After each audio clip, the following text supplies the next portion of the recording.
Parashat Vaishlach. Vaivater Yaakov levado. Avec Ish Eimo ad alot hashachar. C'est un pasouk énorme.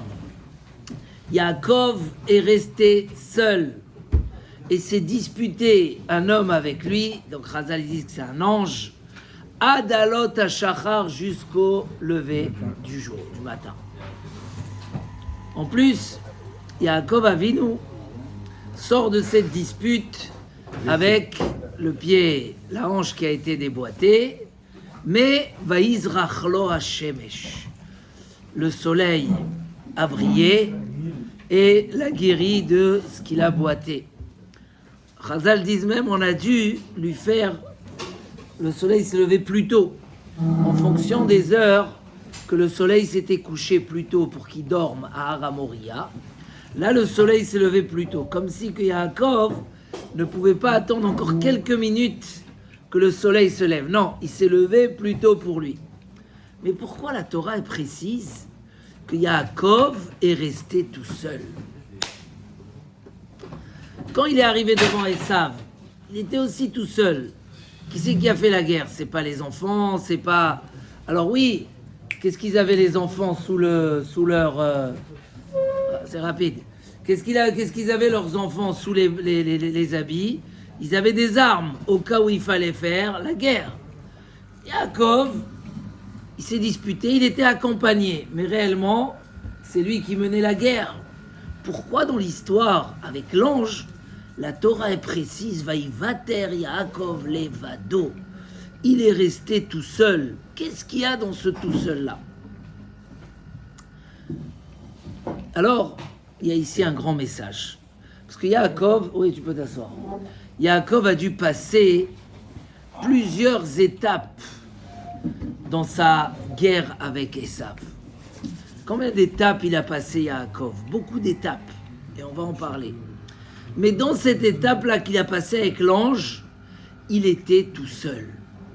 Est-ce que c'est dur de traverser une épreuve?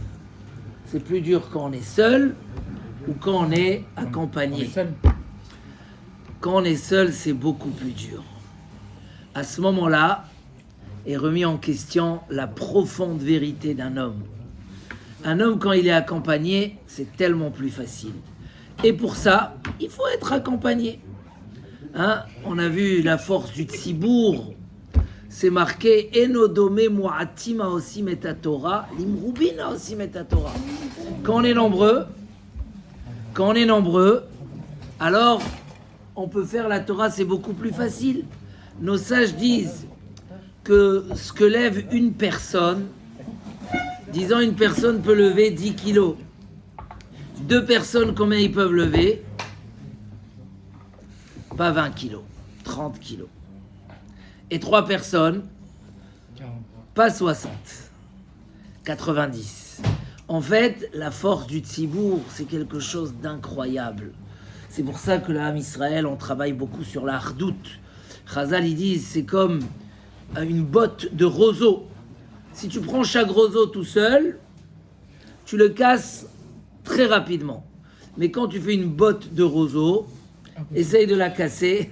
C'est des roseaux, mais vu qu'ils sont unis et tous sont ensemble, ça donne une force énorme.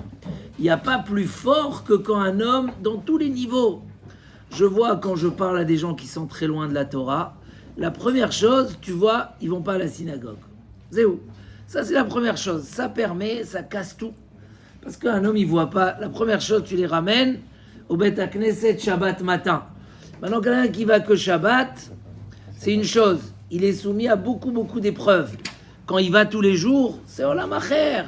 Il est pas tout seul partout. Il va, il sent le koach du Tzibour, le koach de ses frères. Si en plus, il passe des moments de Torah, et pour ça, des fois, je laisse même les petites plaisanteries dans le shiur. Ça unit.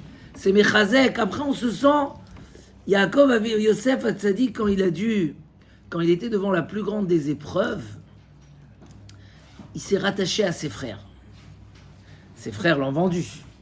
Mais quand il était dans le moment le plus difficile, il a dit « Oi, oi, oi, mes frères vont être sur le Choshen Ve'ephod, sur le pectoral du Kohen Gadol. Va'ani yeroe zonot, moi je vais être comme ça, Chas vechalila, moi je fais partie des 12. Il s'est senti, il les avait pas à côté de lui, mais il n'a pas cherché à les rejeter, alors qu'ils l'ont vendu. Parce que se sentir uni avec les autres, ça donne une force extraordinaire. Mais malgré tout, le moment de l'épreuve le plus dur, c'est quand un homme il est seul dans son épreuve. Des gens très très forts, quand ils se sentent seuls, et seul a deux significations, l'évado, l'évade. Une signification seul, parce qu'on est tout simplement isolé. On n'a personne autour de nous, c'est technique, c'est pas shoot. Et des fois, seul, c'est plus que ça. C'est que tu sens que dans cette épreuve, personne ne te comprend. Personne n'est avec toi dans le fond de l'épreuve. Et là, c'est toi qui dois faire sortir les plus grandes munitions intérieures à toi. Et là, c'est très dur. Mais à ce moment-là, c'est un moment de grande épreuve. Et de grandeur. Parce que si tu arrives, malgré que tu aies les vados, ça montre qu'est-ce que tu as construit à l'intérieur de toi. Donc c'est très dur, c'est très très dur. Nos Chachamim disent sur ce moment de l'Evado que c'est marqué aussi Venisgav Hashem l'Evado. Akadosh Baruch Hu est élevé tout seul. On a Kiviachol fait ressembler la grandeur de Yaakov Avinu. Rien qu'en ressemblance, c'est même pas une ressemblance Kiviachol, à la grandeur d'Akadosh Baruch Hu. Il n'y a que Akadosh Baruch Hu qui est seul. Et Yaakov est arrivé à un stade, l'évado, c'est quoi l'évado? C'est quoi l'évado? Seul. À ce moment-là, s'il a réussi à combattre, il est devenu comme Akadosh Baruch Hu, qui viachol, à un niveau comme Hachem, il est l'évado, c'est-à-dire tu touches à une grandeur, là c'est la Neshama. Et un homme qui se sent à ce moment-là capable, il touche des sommets incroyables. Un homme l'autre jour m'a raconté, il était avec son téléphone et il a eu une proposition très négative à regarder. Et quelqu'un de pas pratiquant qui était devant lui, il lui a dit, il a regardé que l'autre il voulait appuyer la proposition. Regarde, juste regarder, mais Chaz vechalila. Il lui a dit non, mais pas toi quand même. Lui, il est pas toi. Il a dit mamash, ça m'a cassé en 1000 morceaux. Comment? Moi, je suis pratiquant, shomer Torah. Lui, il est pas shomer. Comment lui, il a dit une chose pareille. La construction personnelle, c'est autre chose. C'est un niveau. Yosef Hatzadik, sa grande épreuve, dans toutes ses épreuves, Chazal dit, il a ressemblé à Yaakov. Yosef, il a eu les mêmes épreuves que Yaakov. Il a eu aussi cette épreuve de l'évado. La Torah raconte qu'en ce jour-là, c'est quoi le Lachon? Il est resté seul avec elle, parce qu'ils sont tous partis, il y avait leur fête, machin. Et Yosef, le Lachon là-bas dans la Torah, En ish me'anshe habayit, il n'y a personne. Donc Yosef se trouve seul face à soi-même. Non, qu'est-ce qu'il a fait? Il n'a pas fauté. Il a réussi à combattre. Et sur ça, nos Chachamim, ils disent Kol hamekadesh shem shamayim baseter machrizin shemo bagaloui. Celui qui a sanctifié le nom d'Hachem en discret, on le publie en public.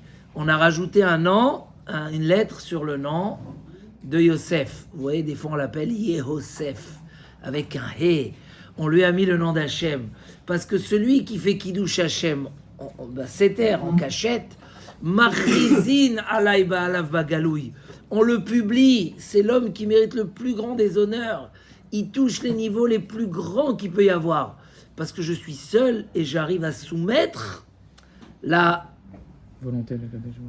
volonté d'Hachem, la force de ma connaissance, de ma richesse. J'arrive à la mettre et à la soumettre à la vérité. C'est un niveau extraordinaire. Pourquoi il n'a pas eu comme Abraham, où systématiquement il avait le et avec lui? Pourquoi c'est de temps en temps? Yosef, Yehosef. Quand il y a des changements, Sarah... Abraham aussi, on lui a rajouté le He. Sarah aussi, on lui a rajouté le He. C'était pas par intermittence. Non, c'était pour lui, parce qu'il est arrivé à un niveau, il fallait lui... Mais Abraham a Ivri, un des noms, et là tu m'as rappelé justement, qu'un des noms de Abraham Avinu, c'est Ivri. Pourquoi on appelle Abraham Avinu Ivri? La traduction elle-même. Kol haolam. Non, Ivri c'est hébreu. Ah, hébreu. Mais Ivri ça vient du mot un côté. Kol haolam me'ever echad, ve'hu me'ever hasheni. Avraham Avinu aussi, il a eu cette force. Tout le monde était d'un côté, et lui, il s'est mis de l'autre côté tout seul. Mais sache que tu es tout seul aujourd'hui, mais grâce à ça, que tu surmontes, tu ne seras pas tout seul après. Pourquoi ? Parce que celui qui est Mekadesh, le nom d'Hachem, Basseter, en cachette, quand il n'y a personne. Alors que je vous dit, ça c'est la grandeur, ça c'est la pureté. Et lui, alors Hachem, qu'est-ce qu'il fait ? Il lui donne toutes les forces. C'est quoi la solution ? Est-ce qu'un homme doit rester tout seul ? D'accord ? Ou c'est une épreuve, c'est une situation d'épreuve. Vaïvater Yaakov Levado. Hein ? Est-ce que c'était une bonne situation ? Non. Un homme ne doit jamais rester tout seul. Mais il doit être prêt et travailler aussi fort que même le jour où il va être tout seul, il aura les forces de combattre, etc. Parce que ça va être le drapeau de sa réussite. Et donc, il faut arriver à ça. Pour ça, on voit chez Yosef Hatzadik, l'intelligence, c'est de ne pas rester seul. Depuis quand un homme il va aller à l'armée et il va dire, bon, je suis tellement fort, j'y vais tout seul. C'est un petit pêche. Parce que seul, c'est dur, seul, c'est dangereux, seul, c'est risqué. Donc, on va avec une armée, c'est pas shoot. C'est pour ça qu'on a dit qu'un homme doit s'entourer. Ah, c'est les harav. Fais-toi un rave, va lui demander conseil régulièrement. Kne les chachaver. Achète-toi des amis. Rabbeinu Yonah, il dit, pourquoi des amis ? Pour demander conseil. Des fois, tu as honte d'aller chez le rave. C'est une erreur. Non, c'est une erreur. C'est une erreur. Il faut aller parler. Mais des fois, malasot, un homme, il a trop honte ou il peut pas, il n'a pas accès au rave. Alors, il va chez un chaver. Il dit, le Messilat Yesharim, un bon ami peut le sauver de tout par des bons conseils. Même l'homme le plus intelligent et un mauvais ami peut le détruire jusqu'au bout. Donc, clé les chachaver, achète-toi des chaverim. Avoir une keila, enidar ela bemakom Torah. Qui c'est qui a dit ça ? Rabbi Yossi ben Kisma, quand on lui a dit viens habiter chez nous, qu'est-ce qu'il a dit ? Pas du tout. Tout l'or au monde que vous me donnerez. Kol kesev ezav sheba olam. Tu me promets tout. Enidar ela bemakom Torah. J'habiterai que dans un makom Torah parce que j'ai besoin d'être entouré. Un homme qui est entouré, même dans le subconscient, même dans les choses qui ne fait pas d'effort, même dans les choses où il ne fait pas d'effort, il monte tout seul. Parce qu'il est bien entouré, il est plus fort. C'est une armée qui est toujours protégée. Mais si on arrive au moment de l'évado, là aussi on peut. C'est marqué dans les Sfarim, le Noam Elimelech. C'est bien d'avoir l'image de son rave dans l'esprit. Que si un jour on est dans une épreuve, alors on va regarder l'image de son rave. Qu'est-ce qu'il aurait fait à ce moment-là ? Hein ? Dans le sens où qu'est-ce qu'il aurait fait à ce moment-là ? Non, oui, je veux ressembler à mon rave, ou je veux... Voilà, ou qu'est-ce qu'il aurait dit mon rave ?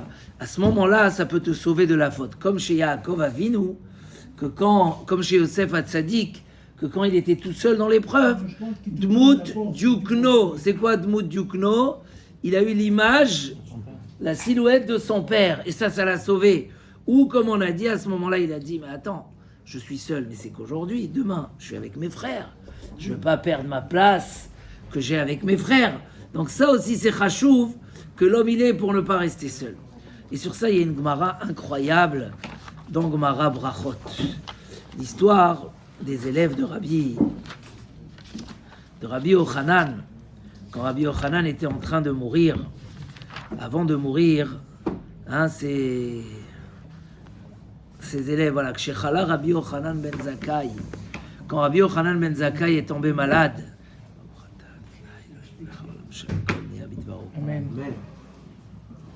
Nichnesu Talmidav Levakro, ses élèves sont rentrés le visiter. Kivan Shera'a Otam, dès qu'il les a vus, Itri Livkot, il a commencé à pleurer. Amroulo Talmidav, ils lui ont dit, pourquoi tu pleures ? Ner Israël, la bougie du clan Israël. Amoud Aimini, le poteau droit du peuple d'Israël. Waouh. Patish Achazak, le marteau fort, celui qui savait taper avec le marteau. Miplema Taboché. Pourquoi tu as peur ? Tu pleures. Il leur a dit, si on m'amenait devant un roi humain, aujourd'hui il est là, demain il meurt. S'il s'énerve, c'est temporaire. S'il me met en prison, c'est temporaire. S'il me tue, c'est temporaire. Oui, c'est temporaire, c'est pas éternel. Et malgré, et je peux lui faire des pots de vin, je peux lui parler gentiment. Malgré tout, j'aurais pleuré. Maintenant qu'il m'amène devant Melech Malchei HaMelachim, que c'est éternel. S'il se met en colère, ça peut être éternel. Tout c'est éternel. Je peux pas lui donner de l'argent ou des paroles. Je peux juste. Alors, en plus, il leur dit, j'ai deux chemins. J'ai le chemin du Gan Eden et du chemin du Gehinam. Je sais pas dans quel des chemins on m'amène et je vais pas pleurer. Bon, peu importe. Il y a qui disent comme ça, il avait peur de regretter des choses qu'il aurait pu faire dans sa vie, qu'il n'a pas fait, et qui verrait dans le monde futur qu'il a perdu des opportunités. Et pour lui, c'est comme le Gehinam de perdre des opportunités. J'aurais pu être là et je suis que là. Ça, chacun, même le plus grand sadique, il a peur. Peut-être que j'aurais pu faire mieux, et du coup, là-bas, ça sera trop tard. Et là, la fin de l'histoire, c'est quoi? Amroulo, ils lui ont dit, Rabbeinu barchenu, s'il te plaît, fais-nous une bracha. Amar lahem, quelle bracha il donne à ses élèves avant de partir de ce monde? Vous voulez ou vous voulez pas? Yehi ratzon, sheyehe mora shamayim alechem, c'est là, Yohan, kemora basar vadam.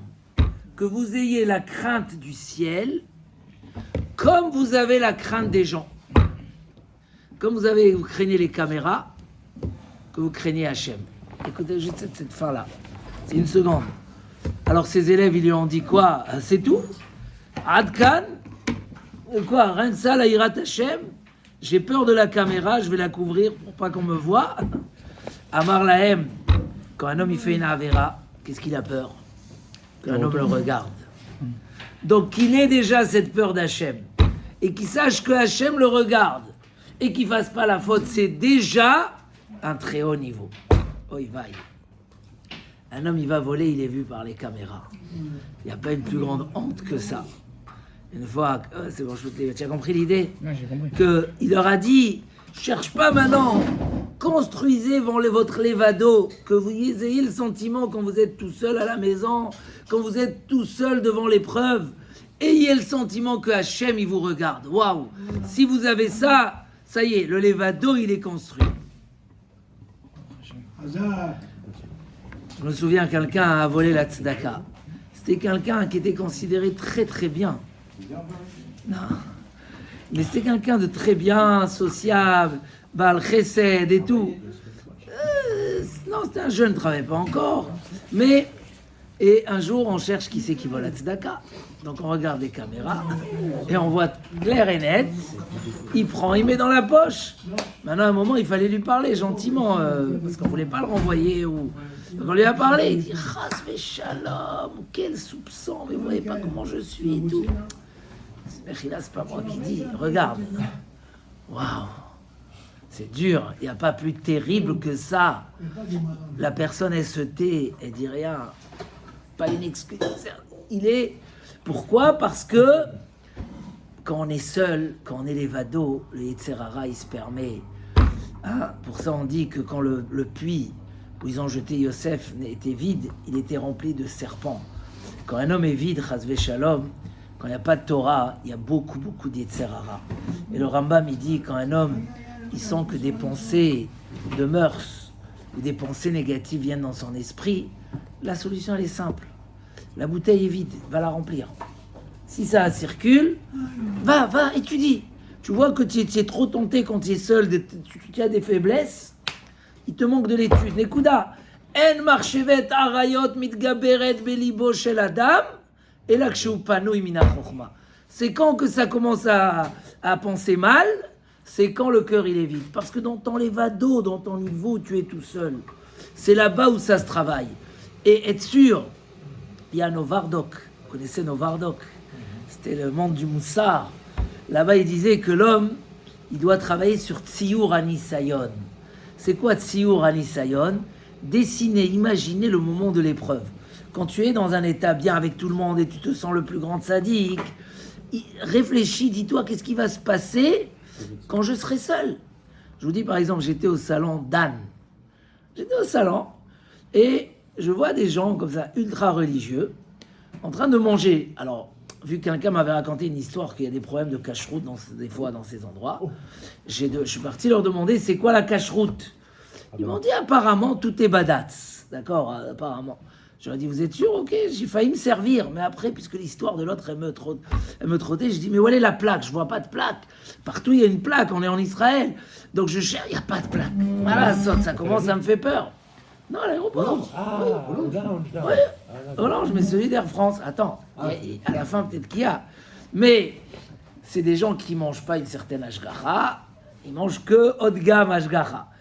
Bon, je leur dis, là, je vois qu'ils retournent manger. Mais attends, alors on est parti demander où elle est la plaque. Ils ont dit, elle est devant la porte, à l'entrée. Bon, je suis parti voir à l'entrée. Et je vois que la ashgacha, elle n'est pas du tout à leur niveau. Ça veut dire... alors je leur ai dit, écoutez, bon, il n'y a pas de badatz, oubliez badatz.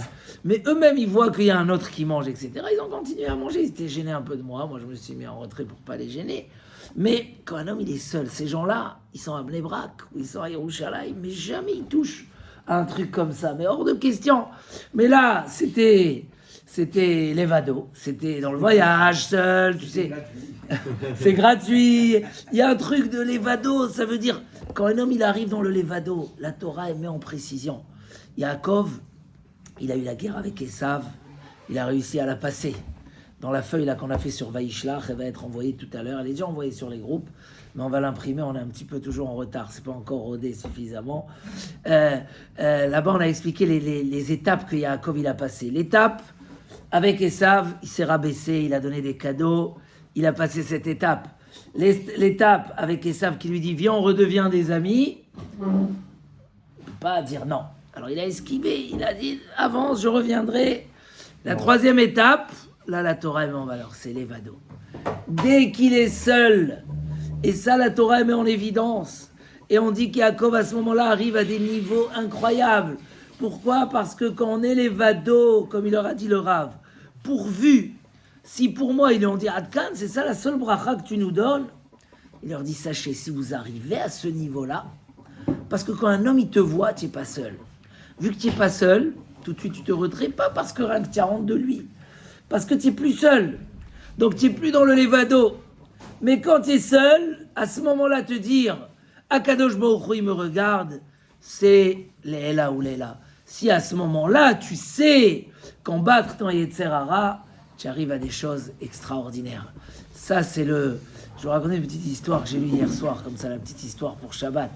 Mais un jour comme ça, Moïse Misasov, qui était très connu, un grand Migdolé Chassidim, il arrive dans une ville, il est invité chez l'aubergiste, et il voit que l'aubergiste, Shabbat, il arrive, et il continue à donner à boire, il dit, mais ça y est, Shabbat, il rentre, il dit, écoute, je ne peux pas être chômeur Shabbat, j'ai les gens, il dit, mais c'est pas possible, tu veux pas être chômeur Shabbat? Il dit, non, je veux, mais il y a les gens ici.